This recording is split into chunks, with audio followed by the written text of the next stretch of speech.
ARESxGOD here, and I gotta say I'm so happy Danmachi is back. I've missed this series. The episode was awesome, but also I highly recommend you guys check out the recap episode to freshen up the memory about the previous seasons.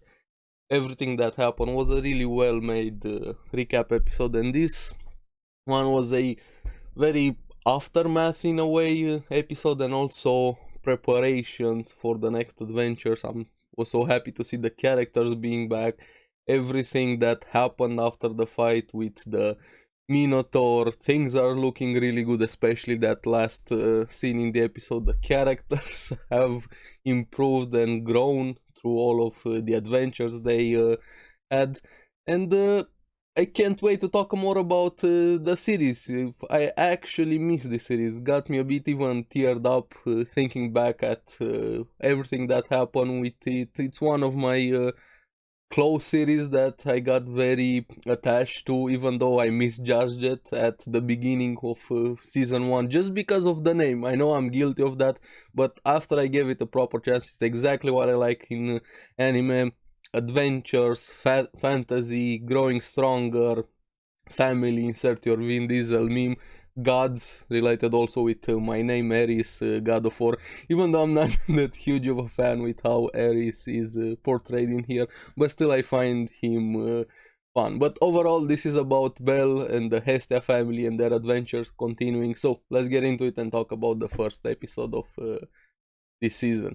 Now, at the beginning, we have a bit of looking back, reminiscing everything while Hestia was checking Belle's stats and thinking of everything they've been through, and we find out he got to level 4, not just because of all the fights and everything he did, but that defeat, the frustration he felt from the defeat. That was the thing that pushed him forward the most, and I gotta agree with that. That defeat was a very important lesson and moment for him, and I can't wait for the rematch because it's 1-1 now between them. Hopefully, we're gonna see a return of the Minotaur, who knows at some point. And I kind of wish they form a friendly rivalry. They get better on better terms. That's just me hoping, and also thinking of all of the Xenos and everything we'll have to see. Now, the curious thing that Hestia dropped some information here with her saying Vesta, that being the perpetual flame and the thing she governs over, or also one of her names, which got me really curious. We don't really have a lot of information of Hestia, her background, her powers. Everything about the gods is a bit mysterious. We know their representations, their names, what they're supposed to signify, at least finally now with Hestia also, but I'm very curious, and what's her power status, also the connection between all of the gods. This got me really thinking about the future and the main plot of the series, especially after what happened last season with Hermes. We also know the alluding that it's made about Belle's grandpa being one of the important gods. And I want to see Hermes also again. He needs to be punched one more time. But yeah, gotta look out for Hestia and this Vesta thing. Now, we have something very important called out by Fels after she had a meeting with Belle, saying his expression changed. He's a bit more serious and confident, or at least that's the feeling I got from what she said. But also there's a hint of hesitation in him, but he's still very determined to push forward, explore, grow stronger, just keep doing what he does best. Also for the main goal that Uranus is also trying to help them and Fel's existence with the Xenos, which I hope at some point we're gonna meet the Xenos. Also, Uranus has a lot of explanation to do. We need more details about the Xenos, about what's at the last level of the dungeon, because all that Fel said was a covenant that was forged, and the conclusion there, which is very deep down at the dungeon, the last level, which I hope we're gonna get an answer and it's gonna be a satisfying one, because I'm very curious. Like I said, I like fantasy mythology quite a lot. I prefer fantasy over science fiction any day, and this series speaks to me quite a lot. But that's probably way into the future. I need season 5, 6, 7, 8, 9. Just give me more Danmachi. I like this kind of things. Now a bit more fun things. We have some adventurer Luvis and Dormul, if I remember their names correctly, butting heads, trying to talk with Aina, gain her favor, but she instantly, hey, Belly's here, I need to talk to him, being very cute. And she hands him over a letter with the two adventurers, assuming it's a love letter, getting very jealous. That was a cute moment there. Now, the letter is in fact a directive from the guild. They finally got acknowledged that they're a powerful, capable guild family after everything they accomplished, everything they've been through, and getting a mission to push deeper into the dungeon for an expedition and bring items, so to break the record of the levels. Now Hestia got a bit frustrated in her own fashion because things got way too speed up. She didn't think everybody would be this strong, but that was in good nature, because she's still very proud of everybody. We see Welf also worked quite a lot. The blister he had on his hands, everybody doing their best. They're trying to talk with Mia and Takemi Kazuchi to get some support, unite the families in a way, a joint expedition. Everybody being excited for the new adventure. Mikoto goes to talk to Take. Also, they have a spar session. We're gonna talk a bit more about that. Lily going to ask Miha. Cassandra and Daphne are also gonna join. And what I liked, I know everybody can fight properly, especially Belle and all of the others, but for Daphne brought up a really good point with Lilith. Her still being a level 1 is gonna be very hard for her to keep on fighting, going into the lower dungeon levels. And that was a very good thing to call out. Even though it hurt Lily a bit, it was something she needed to hear quite a lot. Now Daphne also has a suggestion for her to be in the background, sort of the strategist, call out, look at the big picture, sort of like Log Horizon style.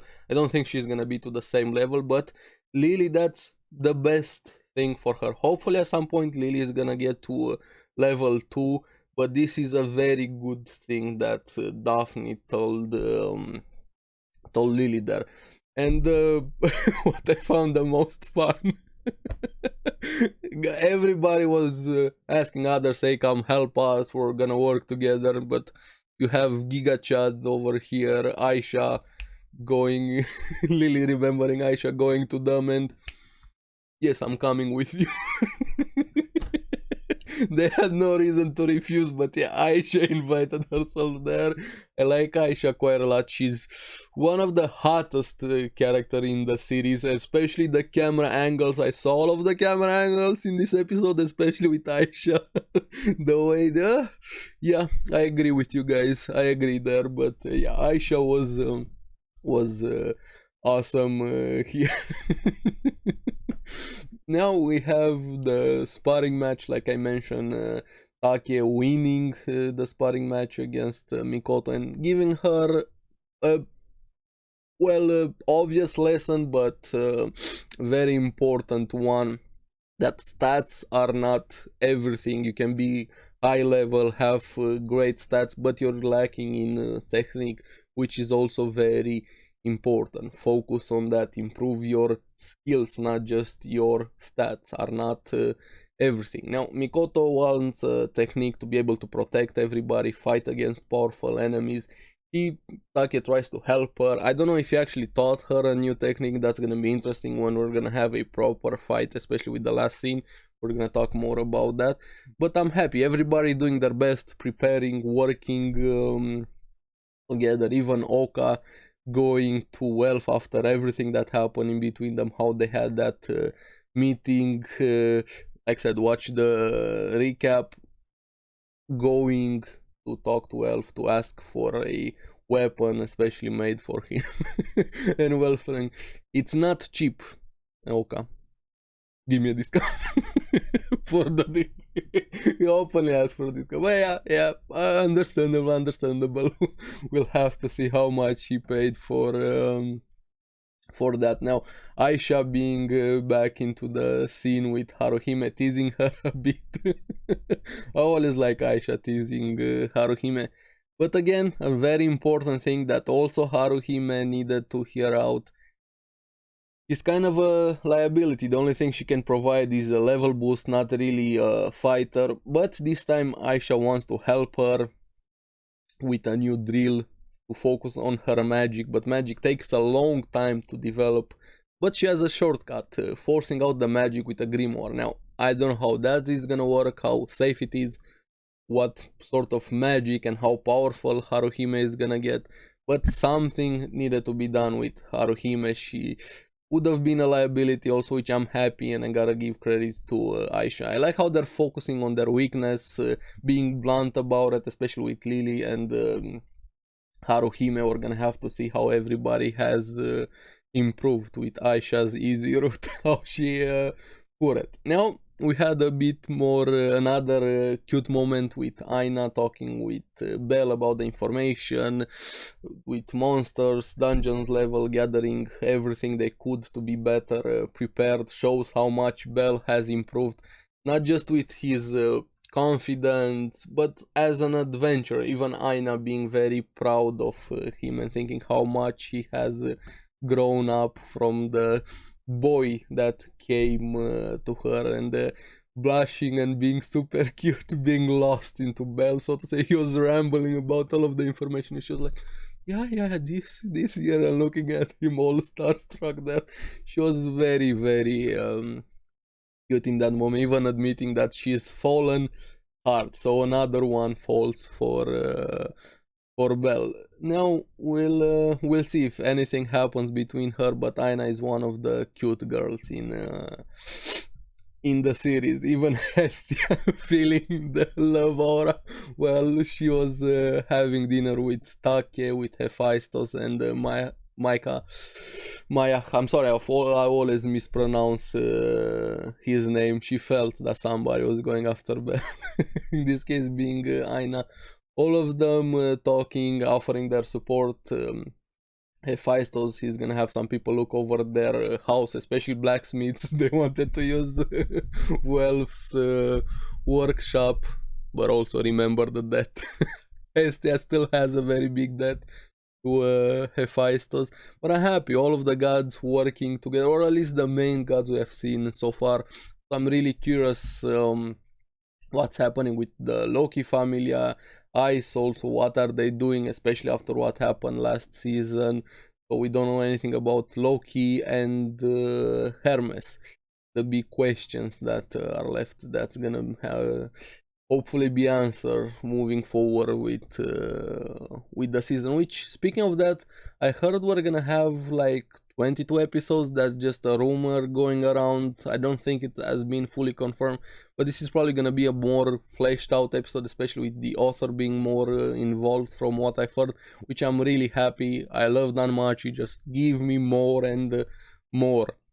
I love this series. Now, all of the gods being very proud about their children working together, growing stronger, more confident, but also at the same time, especially Hestia, he felt a bit lonely being left behind since the gods can't go into the dungeons, but being very, very proud of all of their children, and worried at the same time with the risks, but still having faith in them. I'm happy that Hestia is finally able to connect with all of her god friends, and still being very in love with Belle, calling out in the middle of the tavern, I love you, Belle. Now we finally have the preparation being done throughout the episode. Now everybody being ready at their time, some of them being a bit late, especially Cassandra with her dreams that some green moss is gonna swallow them up. She wanted to cancel, but that was just